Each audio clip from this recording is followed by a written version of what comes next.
This is Pager. He's a 9-year-old macaque who had a Neuralink placed in each side of his brain about 6 weeks ago. If you look carefully, you can see that the fur on his head hasn't quite fully grown back yet. He's learnt to interact with a computer for a tasty banana smoothie delivered through a straw. We can interact with the Neuralinks simply by pairing them to an iPhone, just as you might pair your phone to a Bluetooth speaker. The links record from more than 2,000 electrodes implanted in the regions of Pager's motor cortex that coordinate hand and arm movements.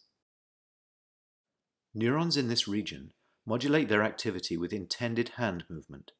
For example, some might become more active when he moves his hand up, and others when he moves it to the right. By recording from many neurons and feeding their activity into a decoder algorithm, we are able to predict Pager's intended hand movements in real time. First, we calibrate the decoder by recording neural activity as Pager uses the joystick to move a cursor to targets presented on the screen. As he's playing this game, we're wirelessly streaming, in real time, the firing rates from thousands of neurons to a computer.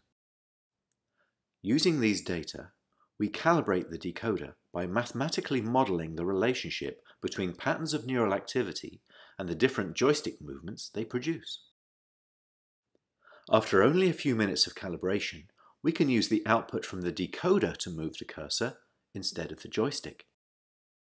Pager still moves the joystick out of habit, but as you can see, it's unplugged.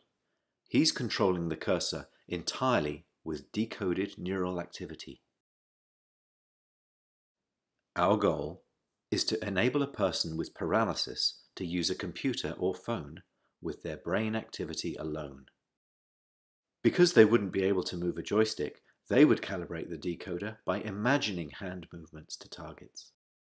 One of the things the Neuralinks allow Pager to do is to play his favourite video game, Pong.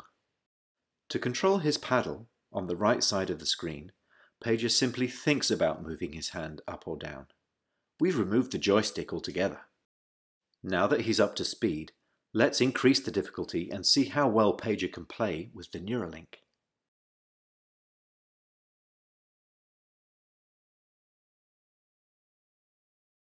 As you can see, Pager is amazingly good at MindPong. He's focused, and he's playing entirely of his own volition. It's not magic. The reason Neuralink works is because it's recording and decoding electrical signals from the brain.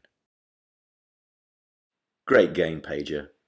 And what better reward for a monkey than a banana?